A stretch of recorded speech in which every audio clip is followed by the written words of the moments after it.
साथियों, आप सभी का लर्निंग अड्डा 21 में मैं पुनः एक बार हार्दिक स्वागत करता हूं। साथियों, मैं हूं संजय सिंह यादव। साथियों, ये गणित की वीडियो है और यहां पे हम लोग क्षेत्रमिति से जुड़े 4 बहुत ही महत्वपूर्ण क्वेश्चन के ऊपर हम लोग इस वीडियो में डिस्कस करेंगे।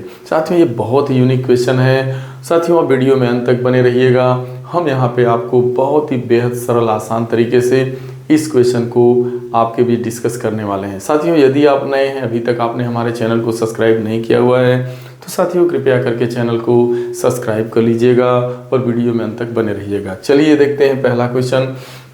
कह रहा है एक समकोण त्रिभुज का परिमाप 60 सेंटीमीटर है और कर्ण 26 सेंटीमीटर है। त्रिभुज का क्षेत्रफल बताना है। कहने का मतलब आप यहाँ पर एक समकोण त्रिभुज बना लीजिए। मान लीजिए ये आपका एक समकोण त्रिभुज है।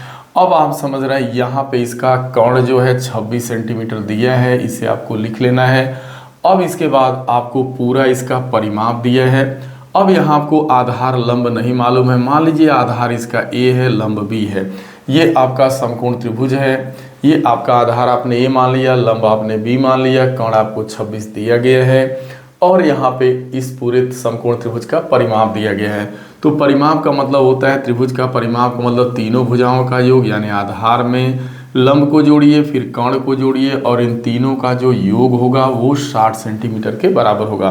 तो यहाँ से आप देख रहे हैं कि ए प्लस बी का योग जैसे ही आप घटाइएगा, यानी 26 आपको 60 से घटा देना होगा, तो फिर आपका जो है यहाँ पे आपका 34 आ जाएगा, क्योंकि 6 4 10 3 2 5 1 6। ठीक है, तो यहाँ दोनों भुजाओं का योग यानी आधार एवं लंब का योग आपका 34 आ गया।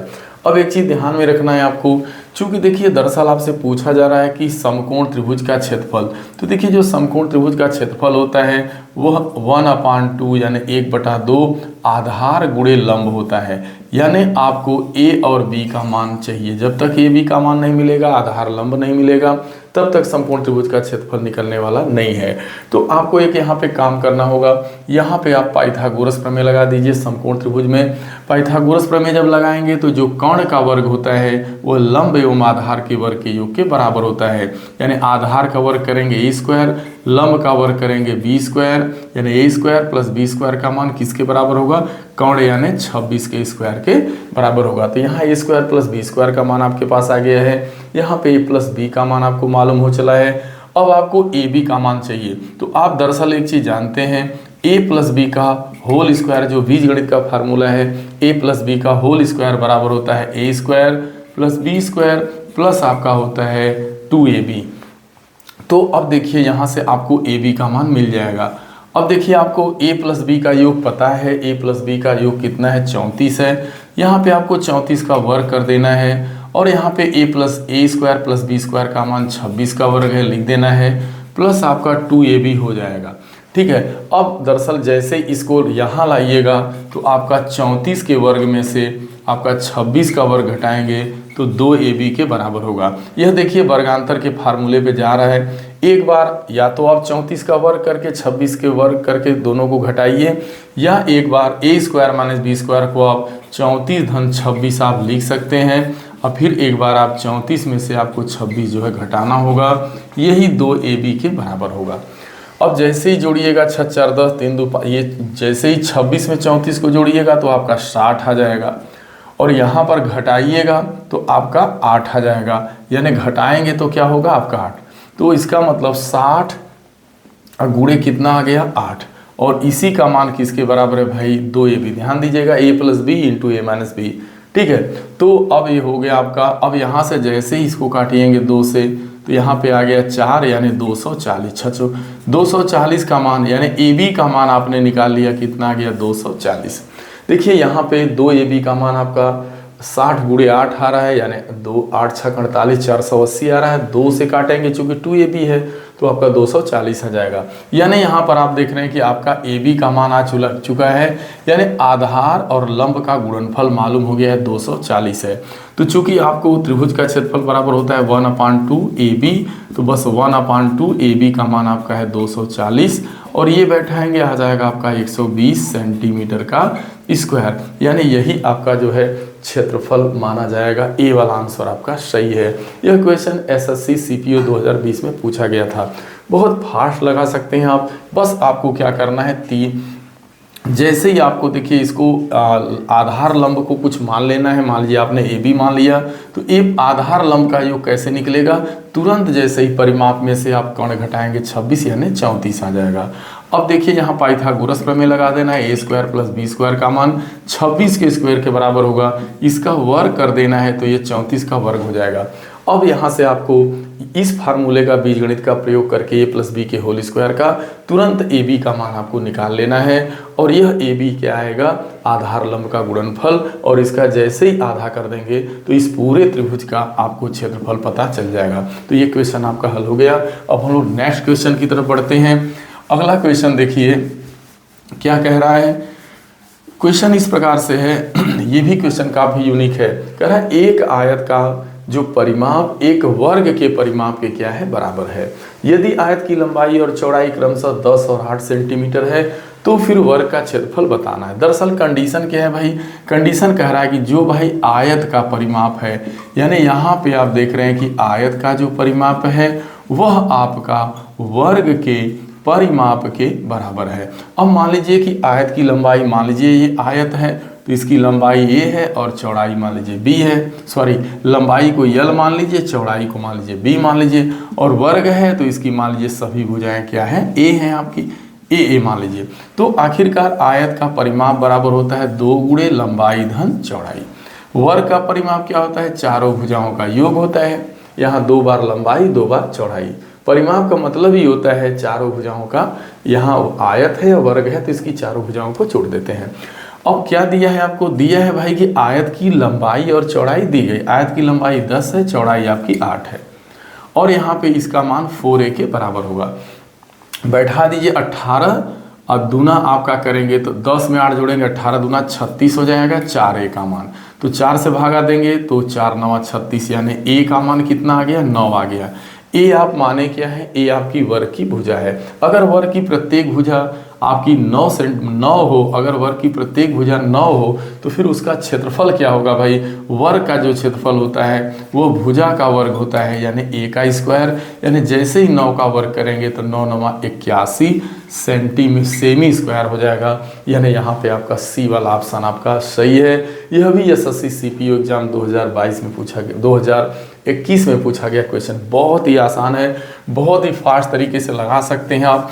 आपको कुछ नहीं करना, आप क्वेश्चन पढ़े नहीं कि इसका जवाब दे पाइएगा। देखिए कैसे, यहाँ पे दोनों के परिमाप बराबर हैं तो बस डायरेक्ट आपको दोनों, और इसकी लंबाई चौड़ाई आपकी आयत की दी गई है तो लंबाई आपकी 10 है, लंबाई में चौड़ाई को जोड़ करके जैसे ही 2 गुना करिएगा तो वो आपका आयत का परिमाप निकल जाएगा। और यह आयत का परिमाप वर्ग के परिमाप, यानी उसकी सभी भुजाओं को a मान लीजिए तो वो 4a के बराबर करना है।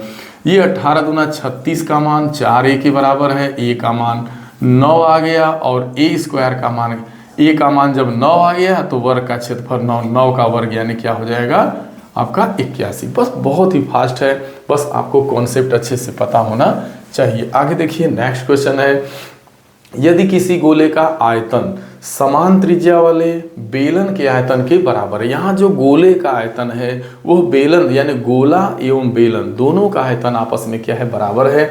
यहाँ पे ये कंडीशन दिया गया है, यानी यहाँ ये कह रहा है कि जो बेलन है ना भाई, इसका जो आयतन है वो गोले के आयतन के क्या है, बराबर है। मतलब दोनों की धारिताएं आपस में क्या है भाई, बराबर है। दोनों की धारिता आपस में बराबर है।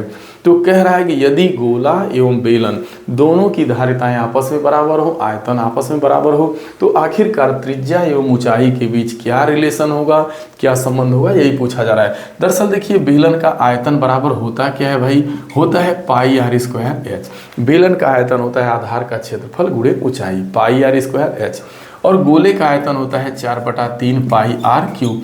चूंकि दरअसल यहाँ कह रहा है कि यदि किसी गोले का आयतन, ध्यान दें, किसी गोले का आयतन समान त्रिज्या वाले बेलन के आयतन के बराबर है, तो देखिए इनकी त्रिज्याएं आपस में सेम होगी। जो इस बेलन की त्रिज्या होगी वही इस गोले की त्रिज्या होगी। त्रिज्या भी समान है, आयतन भी समान है, ठीक है। तो पाई से पाई कट जाएगा, आर स्क्वायर से आर स्क्वायर कटेगा, यहाँ एक आर बचेगा, और देखिए यहाँ पे यच बराबर 4/3 और आर है।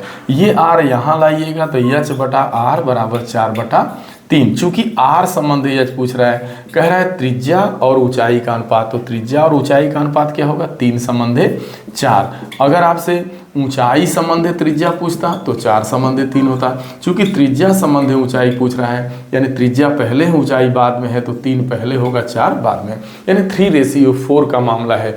बहुत ही आसान क्वेश्चन है। दोनों का आयतन बराबर कर दीजिए, क्योंकि यहाँ दोनों का आयतन समान है और दूसरी बात इसकी त्रिज्याएं भी समान है। ठीक है, तो ये भी आपका क्वेश्चन, ये सी वाला ऑप्शन सही है। यह भी एसएससी सीजीएल एग्जाम 2022 में आपसे पूछा गया। अब लास्ट क्वेश्चन आपका है, अंतिम क्वेश्चन, ये बहुत ही यूनिक है। कह रहा है 14 सेंटीमीटर त्रिज्या वाले वृत्त के केंद्र पर, 14 सेंटीमीटर के त्रिज्या वाले वृत्त के केंद्र पर 45 डिग्री का, यानी जो ये 14 सेंटीमीटर त्रिज्या का एक वृत्त है और इन त्रिज्याओं के द्वारा जो ये 14 सेंटीमीटर की त्रिज्या है यह केंद्र पे 45 अंश का कोण बना रही है। तो इस तरीके से त्रिज्या द्वारा जो त्रिज्य खंड जो बन रहा है उसका आपको क्षेत्रफल बताना है। आइए इसको बहुत आसान तरीके से देखते हैं। ये आपका वृत्त है और इसकी जो त्रिज्या है वो 14 सेंटीमीटर। मान लीजिए यह त्रिज्या 14 सेंटीमीटर है तो यह भी 14 सेंटीमीटर होगी। ये वृत्त का केंद्र O मान लीजिए OA और OB, चूंकि एक वृत्त है तो उसकी सभी त्रिज्याएं समान होंगी। अब कह रहा है कि इन त्रिज्याओं के द्वारा जो केंद्र पे कोण बन रहा है वो आपका 45 डिग्री का बन रहा है। तो इस तरीके से जो ये पूरा त्रिज्य खंड आपका है OAXB, यानी आपको इसी का आपसे एरिया पूछ रहा है। तो बस भाई आप निकाल लेना है त्रिज्य खंड का, आपसे पूछ रहा है क्षेत्रफल। तो देखिए अगर पूरे वृत्त का क्षेत्रफल बताना होता, अगर इस पूरे वृत्त का क्षेत्रफल बताना होता तो आप πr² का प्रयोग करते, लेकिन पूरे का नहीं पूछ रहा है, बस इतनी एरिया का पूछ रहा है, यानी 45 डिग्री के कोण वाली एरिया का पूछ रहा है।